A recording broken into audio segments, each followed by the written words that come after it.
All right, joining us now. She is right now probably one of the best two-way players in the country, one of the best players in the country, period. Of course, she is their star player for UNF, fresh off a perfect game, the second Division One perfect game in program history she threw. Oh, by the way, she put up big numbers offensively when they actually pitched to her, which we'll get to because it wasn't often because they were intentionally walking her a lot. I speak of Allison Benny joining us here on In the Circle at D1 Softball. How you doing?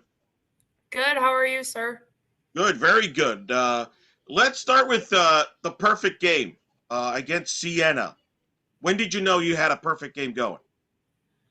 I kind of had a sense that I threw a perfect game or was throwing a perfect game.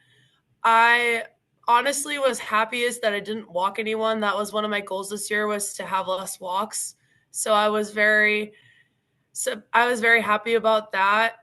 And I guess I just had a feeling and I was trying not to think about it because when you think about it, that's when it gets ruined. So I was trying to keep my mind off of it. Were the teammates avoiding you there, communication wise, during the game? No, no, I think it was just I was just trying to focus on like my teammates, you know. I mean, obviously throwing a perfect game is an amazing feat, but it wouldn't have happened without like the support of my defense. I mean, I know there were two diving plays in that game. Kelsey Vogel at short had a great play, and then in the sixth inning, Logan Turner, who actually was has been one my teammate for a while, she made an amazing diving play at second base. It was awesome, and I knew then like I had a pretty good shot of keeping it. So it was awesome to see my defense working behind me very well. When you get perfect game as happens, what went through your mind that moment that the game ended? Just excitement. I mean a ground ball was hit to Kelsey at shortstop and she did her little two shuffles and then threw, so I knew it was gonna be a clean play and I just everything just got super excited. I just got super excited and a lot of emotions came through. I was just very happy, very surprised. I hadn't thrown a perfect game before in college, so it was a very exciting moment, a lot of adrenaline. And it was also nice to see all my teammates excited for me as well.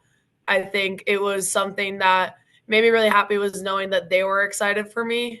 And my coaches obviously too were very excited. So it was overall just a great moment for me. All right, I'm going to read you your stat line for this week, which is pretty wild for those that may not be aware. You hit 700 with 3 home runs, 8 RBIs. You were walked 11 times intentionally. Pitching wise, you went 2-0 with the perfect game we just talked about, 12 innings pitched, 15 strikeouts. You only allowed one hit all weekend. Teams hit 0.27 against you.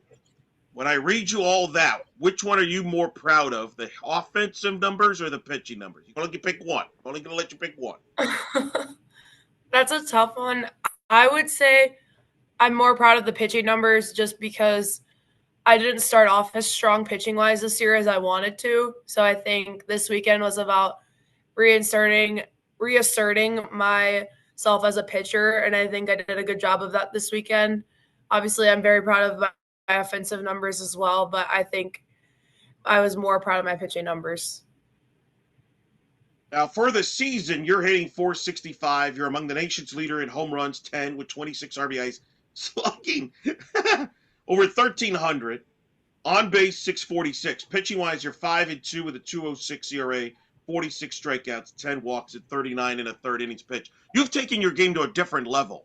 So I'm curious, what did you work on this off season that has raised your game? Because you had a great year last year, but you're off to even a better start that probably even last year. I would say. Would you agree with that? That you're probably even better this year at this point than you were a year ago. Yeah, for sure. I would say this summer, while I took a 6 week break from pitching because I did pitch a lot last year, so my arm needed to rest. I was really focused on improving my mental game. I think that's something that has been a big attribution to my statistics. I've been a lot more like confident in myself, and I think I really worked on that over the summer. I was just honestly, I didn't do anything too different over the summer. It was just a lot of me going to see my pitching coach, Randy Davis, who really helped me. We came with a breakthrough this past summer, something with my arm, so that's really helped. And otherwise, I think just like putting in work, that's something that I was very proud of, is that I spent a lot of time working on my game in addition to doing other things in the summer. So I didn't really do too much that was different from last summer. I think it's just I got more mature as a player over the summer, and I helped strengthen my mental game as well. Let's talk about your team's offense. You're putting up great numbers, but you're not alone. You'd be the first to say that, hey, your teammates are a big Mm-hmm. part of your success. So tell me about the rest of your offense, some of the players that people should get to know. Because you as a team are hitting 325, which is on, I Mm-hmm. mean, you're on track to, as an offense, to shatter a lot of the school records and among the best offenses in the country. So tell us a little bit about your offense around you. Sure. So this transfer portal season, we got 3 slappers, Kayla McCarthy, Lulu Brock, and Lauren Beavis, that have all been instrumental in our offense. I think those 3 get on base on a high rate, especially Lulu at the top of the lineup. She's been awesome. She gets on base, which has helped me get more RBIs this year. So those 3 have been great. I would also say we have some great hitters behind me too, like Kirsten Caravaca, Kelsey Vogel, Hadley Reichert. Those 3 have been awesome as of lately, and even the whole year. They've been doing really well. Our one thing that's different this year is that our lineup has changed a lot. We have a lot of girls that can come off the bench. Like I know Logan Turner, I mentioned her earlier. She's a great hitter. She's been someone that I've played with for years. I played with her in travel ball, and obviously last year she was out with an arm injury. She tore her labrum in her shoulder. So even just coming back, she's starting to find her swing again and get hot. And when she does, she's going to be a force in the box. I would also say we have 2 freshmen that have been in the lineup, Kennedy McQuillan and Grace Shaw. Those 2 have been taking good at bats. It's hard as freshmen to come in and do well right away. And I think those 2 have been taking solid at bats and they have been doing well. I would also say Amanda Artema. She has been starting the last couple games. She came off the bench and had a double against Ohio State. She did really well, and she's been hot since then. Also, Chloe Culp. She is someone that was in our lineup a lot last year. She's been hitting well.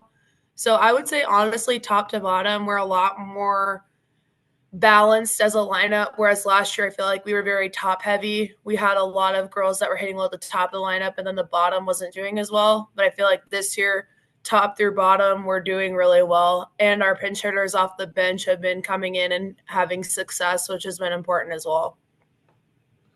Now, correct me if I'm wrong. There was a moment this weekend where they were trying to intentionally walk you. I mentioned they walked you 11 times intentionally, but there was a moment where they were trying to intentionally walk you. They made the mistake that the pitch didn't go farther enough away from the strike zone. You swung and you crushed it for a home run. Yeah. Take me through that sequence. I've never talked to anybody that's gone through that where they're intentionally walking you. You know it. But meanwhile, they made a mistake. Either I'm assuming it was a mistake, or maybe they were trying to be, slick and trying to sneak one on you. I don't know, but boy, they made a mistake. It wasn't far in the outside enough, and you crushed it for a home run. Take me through that at bat. Yeah. So I talked to my dad a lot about softball. My dad has been my softball coach for a long time throughout my youth career. And we talk a lot about how this year I'm going to get pitched to differently. A lot of teams are going to try to walk me, whether intentionally, like they stick their arm, the catcher will stick the arm out and they'll just throw 4 straight balls, which is what they did a lot this weekend. And he told me, I think it was a couple of days prior, and he had been telling me this throughout the season. Even if they're sticking their arm out and they're trying to intentionally walk you, sometimes the pitcher will miss. And that was what happened. So he told me to be ready every single pitch. And that's what Coach Jeff has said too. So I think that just being ready every pitch, because I'm not going to get a lot of good pitches to hit. So I think that that's something I've been doing a lot better at. So just being reminded of that, and then just having the approach in my head of just being ready for any good pitch that I see and just attacking it. And that's what I did. You got walked 11 times intentionally. who knows how many more times, like you said, unintentionally, intentionally. What's that like when you're at the plate? And you know they're scared of you. I mean, it's frustrating because I want to hit. Obviously, nobody wants to get walked, but it's also a compliment because that means that they think I'm a good hitter. But I also remember, I don't try to expand in the strike zone. I say that that's something that I've gotten better at too. Is last year I would try to swing at pitches that aren't over the plate because I want to hit. But I think this year I have a lot more trust in the hitters behind me in the lineup, and they've obviously been doing very well. So it's a lot easier to trust the people behind me when they're good hitters and they've been successful. So I think it's just the maturity aspect has really helped in that regard. I mean, I've been walked probably 20 times this year already. So I think just keeping a mindset of, oh, I'm not going to be the one every time to get the job done. Maybe I get walked. It helps with the on base percentage. So just sticking to my approach and just attacking when I get a good pitch. The ultimate sign of respect. I mean, it's right. Like they're like, hey, wait, Yeah. you're too good. We're gonna just let somebody else. Would rather deal with somebody else. So it's the ultimate respect. Um, and it's unique because you have a unique perspective because you know what it's like to be on the other side as a pitcher. Let's talk Yeah. about your pitching staff because you're not alone in that staff. You have a pretty deep pitching staff. To the Yeah, we point this do. year, in my opinion, just from following you all, I'm in the like last year I was like, oh, she'll probably pitch this game or this game. I don't really know when you're gonna pitch because you have a lot of options. So tell us a little bit about your pitching staff. Yeah, our pitching staff this year is a lot deeper than last year. I would say, and Coach Jeff says this all the time, that we probably have the best pitching staff that he's ever coached, probably here. So it's awesome to be able to be a part of that. Obviously, Coach Fies has been a huge development from a development standpoint. She's been huge in that and helping us get better every day. So obviously we have two freshmen, Macy Hunel and Taylor Cook. Those two have been doing amazing. It's hard as freshmen to come in and do well, like I mentioned earlier. And those two have been obviously instrumental in our pitching staff. Macy, has been on fire lately. She is another Top Gun girl that I never played with, obviously, but I knew her because she was on top. She was played for that same Top Gun team that I did, and I knew she was going to be really good, and she has been, as advertised, she's been a really good option. Taylor Cook is from Cali, and she's also been a really good option for us. She provides a different look from me and from Macy and from our other pitchers. We also have three that came back from last year. Cam Ponick, she was a freshman last year, and she's stepped up her game a lot this year. She's been someone that we can go to a lot. Kyla Berry is someone that usually will pitch after or before I do, so we get paired together a lot. And she is a very different pitcher from me, a lot more spinny and rise balls rather than me who's hard down and change ups. And she's been really good. And then we have Ashley Connor, who's who's a fellow senior on the pitching staff. She's been awesome. She's someone who will mix it around a lot, go up, down, side to side, and she's a captain of our team, and she's been a great leader for us as a pitching staff. She's someone that we can come to. We have issues, and so she's been great not only on the field but off the field as well. So our pitching staff overall is just very fun to work with as well as play with because we all complement each other very well, both on the field and as personalities. We're all very different people, and we all get along. We all want to see each other succeed, which is something that not everyone can say. So I'm just grateful to be a part of it. You mentioned obviously a couple coaches. Let's start with Amber Pfizer as your pitching coach. You mentioned All American, great at Minnesota. What impact has she made on you and this pitching staff?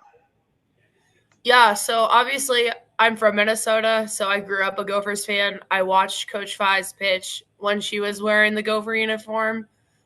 I remember it very vividly. We were in our high school playoff tournament when they clinched our berth to the World Series. It was the school's first one ever. So it was a very profound moment for me knowing that a team from Minnesota can make it to that level. And she was a big part of that, obviously.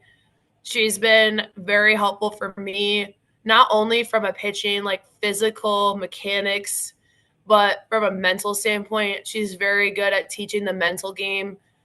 She was an ace and she knows what it takes to succeed at a very high level. So she's been someone that honestly all of us can come to and get advice from her. She's someone that has, obviously has the experience, but also understands what we're going through as pitchers. So she's been helpful in that regard. So she's been awesome. Do you tease her about the fact that you grew up watching her play? Everything. What's her reaction when you told her that?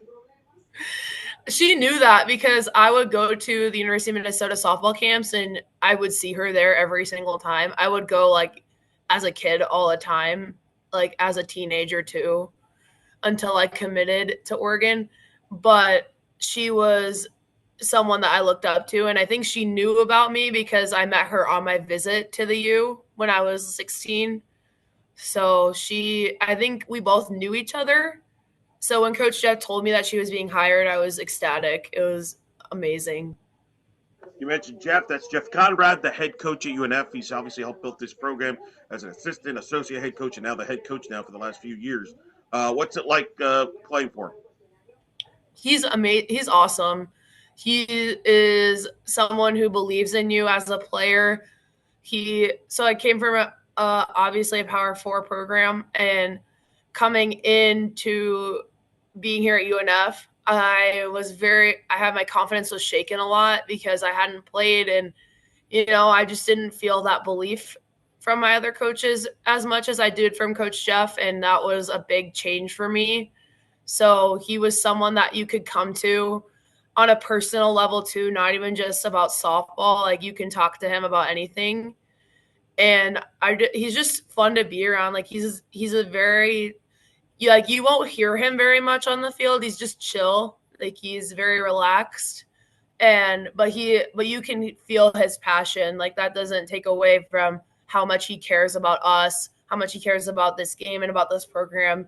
So he's just been a great coach for me and a great mentor as well. How significant was he? Because I remember when you entered the portal after you decided to leave from Oregon, you decided to come to North Florida. People are like, "Whoa, interesting choice there." And I know in talking to him, he talked about the vision of, "Hey, you can come here and be the first and build this program versus just being another." I think I'm paraphrasing what he's saying, but basically, instead of going to somewhere else and just being another player there. Do you remember how that all took place and what got you to come to North Florida? Yeah, so I entered the transfer portal. I think 5 minutes after my name was officially in, he texted me. So it was like, wow, I'm already getting my phone's blowing up already. I talked on the phone with Coach Jeff for like an hour and a half, and it was a very good conversation. We talked a lot about a lot of different things. Um, I could just feel that how much he wanted me to be a part of this team. And honestly, when I was in the transfer portal, I didn't look for the name on the front of the jersey. I was really looking for a program with a solid culture that is ready to do great things, not only off on the field, but off the field has good people. And Coach Jeff reassured me that that was what UNF was all about. And now being here, I know that that's true. So that was something that really helped solidify my decision to come here. What would you tell future players about Jeff Conrad? Why you should come play for him? He cares about you as a person more than even just as a player. Like obviously, like he wants you to succeed on the field and he's going to do whatever he can to help you. But he's also going to be someone that you can come to if you're having problems off the field. Like I know I've had to do that when my grandpa passed away over winter break. I had to call Coach Jeff and tell him what was going on, and he was very supportive of me. He told me to take my time and, just do what I need to do. And he was someone that really is invested not only in you as a player, but also in the future of his program. He wants it to succeed. He cares a lot about the program and about the university as well.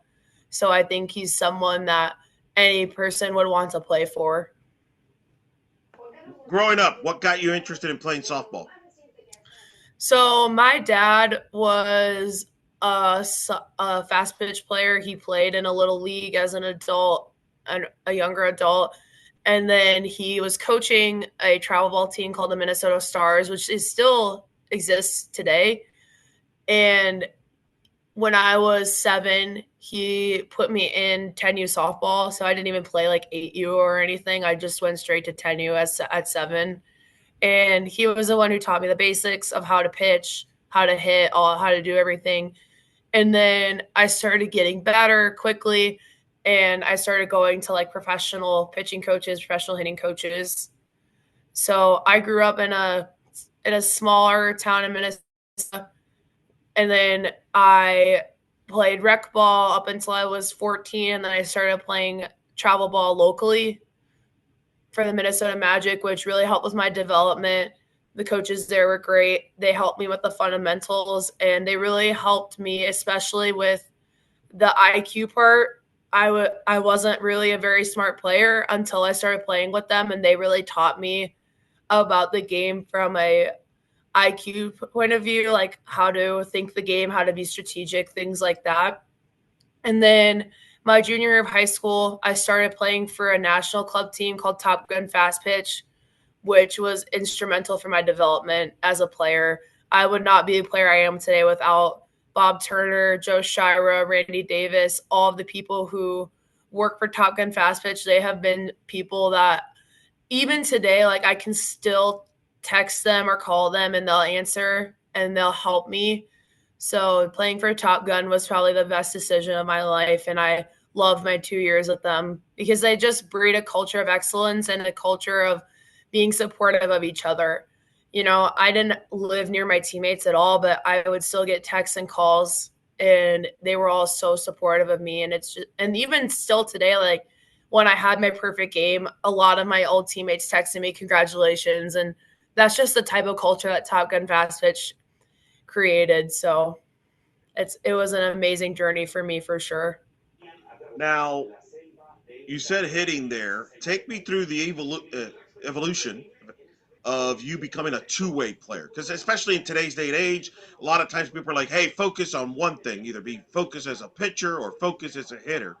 How did you evolve into becoming a two-way player?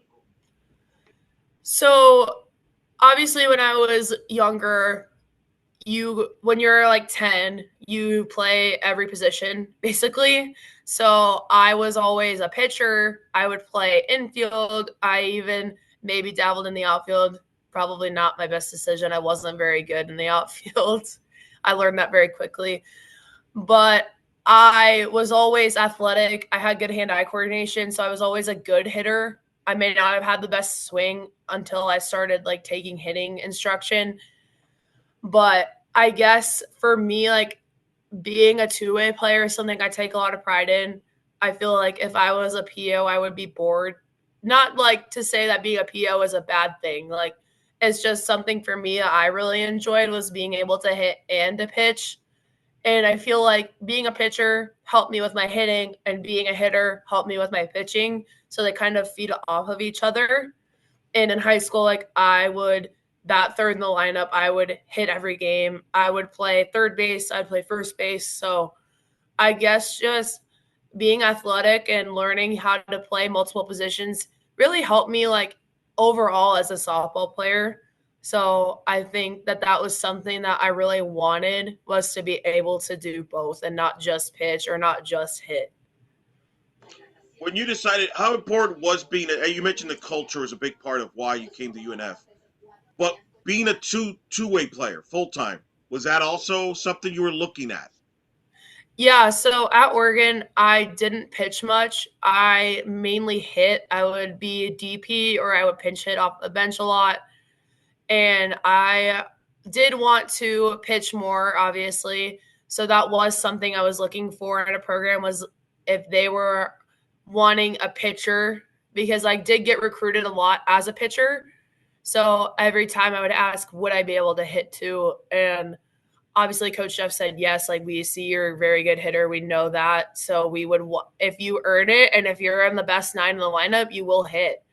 And that also helped solidify my decision because he knew what I could do on both sides, and obviously he believed in me, and now I'm here today. I would say it was a good decision by all parties there. I'm fascinated by you mentioned how you feel like hitting complements your pitching, pitching complements your hitting. I spoke to Nija Kennedy before the season. She talked about one of the reasons why she went to Texas Tech was because she wanted to be a two-way player. She wanted to hit more full time and learn from Jerry Glasgow, who's a great hitting coach, just like Jeff Conrad's a great hitting coach. Jordy Ball is at Nebraska, a two-way player there. I bring those two up because those two are probably the ones you're going to get compared to the most as far as the best two-way players. Um, just speak to that when I say that, as far as how does it complement each other? Take me through that in your mindset of how the hit when you're hitting it helps you pitching and pitching helps you hitting. Because some people might say, "Wait a minute, isn't that too much on your plate?" But it makes it sound like you don't actually think it's too much on your plate. No, I don't. I would say, as far as like pitching complements my hitting, as a hitter, I can kind of understand what pitchers are trying to do, like more because I am a pitcher. So I get the sense of sequences, like, oh, if they throw this pitch, then they might want, and I foul it off. Let's say I pull an inside pitch down the line. Oh, I know they're going to want to throw me something outside or like something slow. So I have the pitcher's mind when I'm hitting, but I also have the hitter's mind when I'm pitching. So depending on where a hitter stands in the box, I know what they're looking for. And depending on the count that I'm in, I know what they're looking for. So I know how to keep them off balance more because I obviously know my arsenal as a pitcher, but I also can figure out what the hitter's thinking because I think about what I would be thinking if I was hitting. Say if I'm hitting, I would be thinking about what I would think when I'm pitching. So I feel like both aspects really help me get better at each of them in a sense, just because like I'm able to use what I would think in one's way or another. Without getting into specifics, I'm not asking you to get into specifics. I'm just give the audience an idea on a generic day of practice, how you fit in, getting your practice in as a pitcher, but also getting in your practice as a hitter. Because that's unique. Mm-hmm. Take us through that on a normal practice day. So it's actually funny you asked that because I don't get much practice in because of my class schedule. I'm a senior. I don't get to pick a different time. My classes are only offered one time in the day, and of course, they're offered during practice. So I usually come to practice early to throw my bullpen with Coach Fies, and then I will have to miss practice a lot for class. So I'm doing a lot of things on my own time. Like I'll go to the cages at like 7 o'clock at night and hit. I'll ask like Coach Jeff or to hit with me sometimes, but I have to do a lot of work on my own because I don't have the time because school comes first. I'm a student athlete. I take a lot of pride in my grades and I can't be missing anything for practice. I can't miss class. Honestly miss class enough with our travel schedule. So I have to figure it out how to fit it in at random times in the day. And honestly, like it's been something that's been good for me because it helps me figure out my time management and it helps me stay more organized.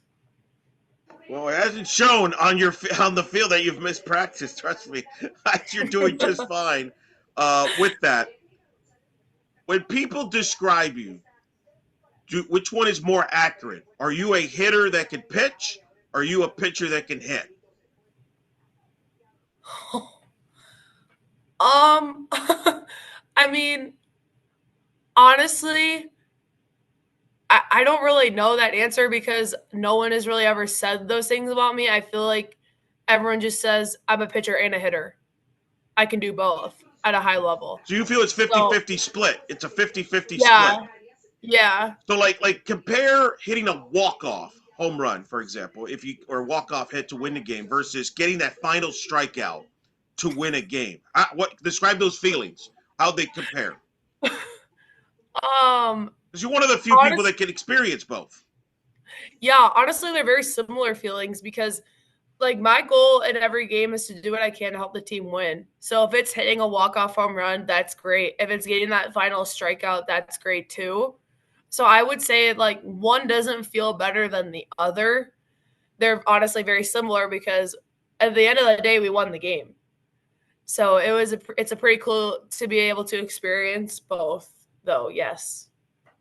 So you love both equally. Because I know I've talked to a Mm-hmm. lot of two-way players. Some like, hey, I like pitching more than hitting. Some like hitting, pitching more. But you generally like it both. Like you would be conflicted to pick one. Yes, I would be.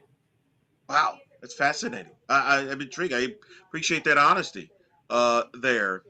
You mentioned obviously I would assume you're hoping to play professionally. I know that some of it's beyond your control, but you want to pursue professional softball after you're done at UNF. But what are your Yes. goals? What are your goals post softball other than softball? I want to do a lot of content creation, so I'm very into like creating social media content. I've applied to jobs with professional sports teams in Minnesota. Haven't heard back, but that's okay. You know, it's just a rejection, or not hearing anything is redirection.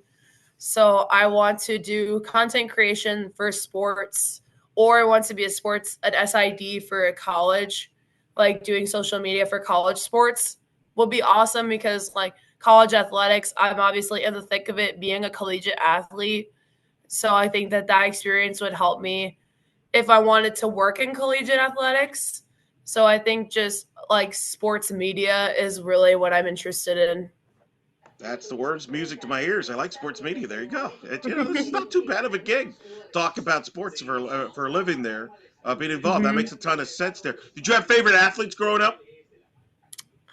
So my hero in my life is Sarah Moulton. She pitched for the University of Minnesota from 2010 to 2014. I watched her as a kid. I loved watching her pitch. She was obviously an icon in Minnesota sports around that time.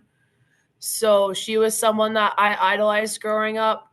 I also love watching two-way players like Lisa Fernandez. I mean, she's the GOAT. She's probably the best softball player ever. She's someone that I really look up to. Odyssey Alexander, I remember watching that 2021 World Series. She made that diving play. And I even remember watching James Madison play against Missouri in the Super Regional and just seeing how she honestly put that team on her back and carried them. And it was pretty cool to see. Like, I saw her as a pitcher. I didn't even know she could hit, and she was hitting third for them. And JMU obviously has a great program at that time. And even now, like, we played against them last year. They're a very good team. So she was someone. I also really like Megan Langenfeld. She recruited me when I was going to Oregon, and she played for UCLA in 2010, helped them get to a World Series, and was just a very good two-way player for them. Rachel Garcia is another one from UCLA. That's another very good two-way player. So those I are said some those are I some sense a that I can trend there. think of. Yeah, I sense a trend there. How many Mm-hmm. of those have you met? Well, Sarah Moulton, I've worked with personally. She was my pitching coach for a while, from when I was 13 Wow, I until did I not know graduated high that. school. I'm Yeah. friends with her, and I did not know that. Oh, I'm gonna give her a hard time about that. Yeah, she's been awesome. She's been very helpful in my development. Obviously, Megan Langenfeld, I knew her from when I was being recruited in high school. She was someone that helped recruit me. So other than that, I have not. I have seen Lisa Fernandez. I've never met her because when I was at Oregon, we played UCLA multiple times. So I would see her, but I never met her. No, did get to shake her hand at the end of the game, which is pretty cool. Oh, you had your chance. You could have just said, "Hey, I'm a big fan." Growing up, Yeah, gets that all the time. How you liking it in Jacksonville? There, describe the city of Jacksonville for folks. Jacksonville is very vibrant. It's a huge city. Obviously, it's the biggest city in Florida. So I don't really get to go to many other parts of Jacksonville. We're on the I don't really know Jacksonville all that well, but we're by the beach. We're by Jack's Beach, which is awesome. We get to go to the beach on our off days, and obviously UNF is a big part of Jacksonville, and I love the campus of UNF. It's very small, but it's a very close close knit culture here. Like even in the athletic department, like I'm friends with a lot of people on other sports teams just because the athletic department is so close. I'm also part of SAC, which helps me get to know all the other athletes. So I think just being here in Jacksonville has been really cool. For you and the leaders and the veterans returning, how driven are you by the fact you were in the ASUN championship game last year against Florida Gulf Coast and you were that close to winning a conference championship and getting that program's first championship and NCAA tournament bid? How much does that drive the veterans this year? Oh, it's a big deal for us. So our team motto is FTFJ, which stands for finish the freaking job. That's been something we tried to do last year. Obviously, we did not finish the job. We came very close, but unfortunately, we were just short. So this year, our goal is to finish the freaking job and get an ASUN championship, go to an NCAA regional. So our goal as a team is to do whatever we have to do to finish the job and get that done.